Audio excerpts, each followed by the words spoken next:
देखो यहाँ अगर हम बात करते हैं कि यदि चिड़िया के एक पंख को और लोहे के एक टुकड़े को निर्वात में क्या करते हैं समान ऊंचाई से एक साथ छोड़ा जाता है, तो पृथ्वी पर दोनों के पहुंचने में जो समय लगेगा वो एक समान होगा। ठीक, अगर हम देखें निर्वात में किसी भी ऊंचाई से गिरने वाले पिंडों की जो चाल होती है उनके द्रव्यमान पर निर्भर नहीं करती है, क्योंकि यहाँ देखें चिड़िया का पंख जो होता है वो हल्का होता है और लोहा जो होगा वो आपका क्या होगा, उसका द्रव्यमान या उसका वजन ज़्यादा होगा। तो हम कह सकते हैं कि निर्वात में कभी भी क्या होता है उनके वजन पर या उनके द्रव्यमान पर उनकी चाल क्या होती है निर्भर नहीं करती है। चलो फिर हम चलते हैं नेक्स्ट की बात करते हैं। न्यूटन के गति का विषयक नियम। देखो आइजैक न्यूटन के गति के 3 नियम प्रतिपादन किया, जिसका उल्लेख पुस्तक में प्रिंसिपिया में किया गया है। इसे न्यूटन का गति का जो विषयक प्रथम नियम है उसे हम जड़त्व के नियम से भी जानते हैं। देखो न्यूटन के गति का प्रथम नियम जो है देखते हैं। देखो प्रथम अगर हम नियम की बात करें, देखो न्यूटन की गति का प्रथम नियम, गाड़ी या कार में बैठे यात्री क्या होगा को गाड़ी या कार में एकाएक चल देने से पीछे की ओर गिर जाना, ये क्या होता है न्यूटन का गति का प्रथम नियम होता है। फिर अगर हम बात करें कि मैदान में लुढ़कती हुई गेंद घर्षण बल के कारण रुक जाती है, हथौड़े के हत्थे को ज़मीन पर पटकने से क्या होता है हत्थे में कस जाना। फिर कह रहा है न्यूटन का हम तृतीय नियम देखते हैं, विषयक तृतीय नियम क्रिया प्रतिक्रिया का नियम भी कहते हैं। न्यूटन के तृतीय नियम को हम क्या कहते हैं क्रिया प्रतिक्रिया का नियम भी कहते हैं। देखो अगर हम जैसे तृतीय नियम की बात करें, देखो तृतीय नियम हमारा क्या है कि जैसे मान लीजिए मेज पर हथेली पटकने पर चोट लगना, बंदूक से गोली छोड़ने पर पीछे की ओर झटका लगना, गाड़ी को खींचते समय घोड़ा का जमीन पर अपनी पिछली टांगों से पीछे की ओर बल लगाना।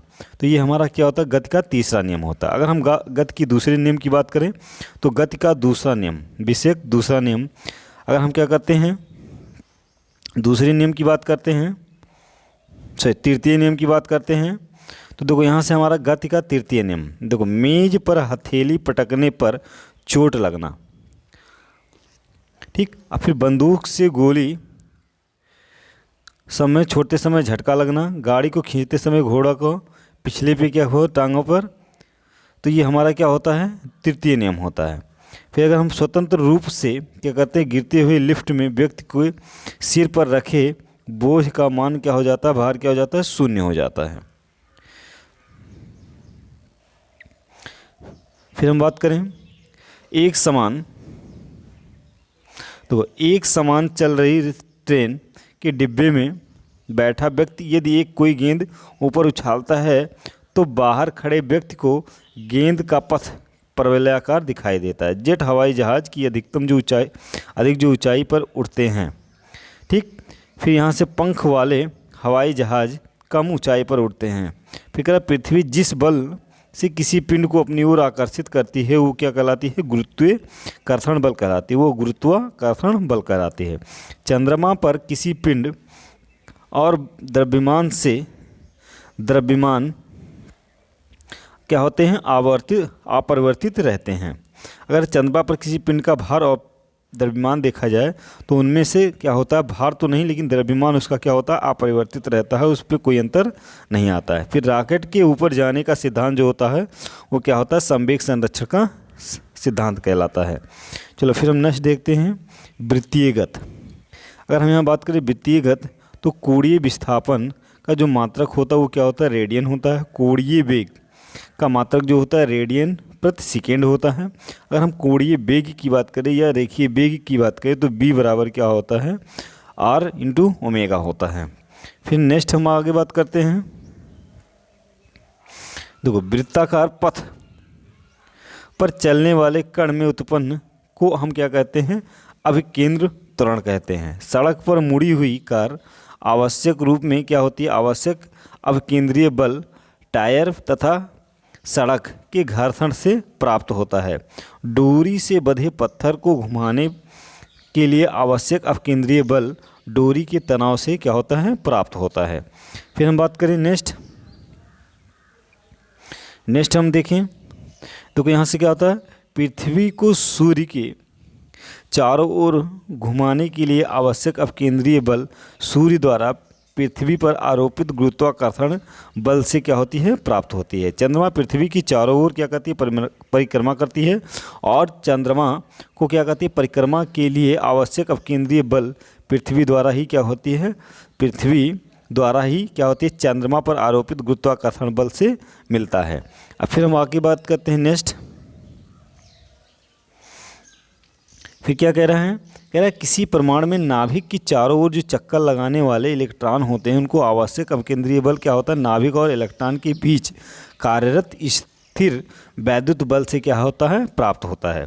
फिर कहें एक मिसाइल सवार को घोड़ा पर अपकेंद्रीय बल पहिए से और पृथ्वी के क्या होता है, बीच घर्षण बल से मिलता है। कह रहा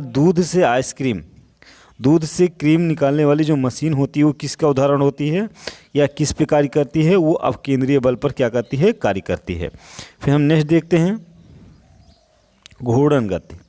तो अगर हम बात करें घूर्णन गति की,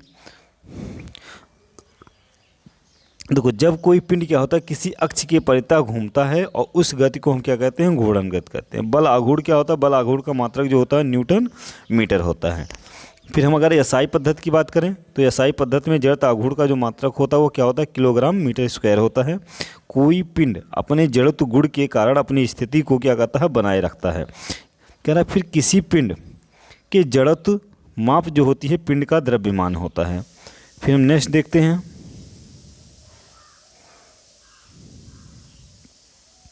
तो कह रहा है साइकिल को चलाना बंद कर देने पर भी साइकिल का पहिया क्या होता है, कुछ समय तक जड़त्व आघूर्ण के कारण क्या होता है, घूमता रहता है। फिर कह रहा है यदि पृथ्वी का व्यास जो है सिकुड़ कर आधा रह जाए तो केवल 6 घंटा का होगा। तो केवल क्या होगा, 6 घंटा का होगा। तो दिन जो आपका हो जाएगा वो 6 घंटा का केवल हो जाएगा। फिर हम बात करें पृथ्वी की सूर्य के चारों ओर जो गति होती है वो कैसी होती है, आवर्ती गति होती है। सरल आवर्त गति करते हुए किसी पिंड का जो अधिकतम विस्थापन होता है वो उसे हम क्या कहते हैं, आयाम कहते हैं। चलो फिर हम देखते हैं नेक्स्ट। एक सेकंड में किए गए दोलनों की संख्या जो होती है वो क्या कहलाती है, आवृत्ति कहलाती है। आवृत्ति और आवर्त काल का जो व्युत्क्रमानुपाती संबंध होता है। फिर हम बात करें आवर्त गति करने वाले पिंड की जो अधिकतम गतिज ऊर्जा होती है वो साम्य बिंदु पर होती है। फिर करें आवर्त गति करने वाले पिंड की जो गतिज ऊर्जा होती है अंतिम बिंदु पर क्या होती है, शून्य होती है। आवर्त गति करने वाले पिंडों की स्थितिज ऊर्जा क्या होती है, साम्य स्थिति में शून्य होती है। अगर आवर्त गति करने वाले जो पिंड होगा तो उसकी स्थितिज ऊर्जा क्या होगी, साम्य स्थिति में शून्य हो जाएगा। चलो फिर हम देखते हैं नेक्स्ट। तो आशा करते हैं तुम्हें वीडियो पसंद आएगी। वीडियो पसंद आई होगी तो लाइक शेयर एंड सब्सक्राइब कीजिए, औरों को भी सब्सक्राइब कराइए। और पीडीएफ के लिए हमारे टेलीग्राम चैनल RKB की क्लासेस से जरूर जुड़े। धन्यवाद।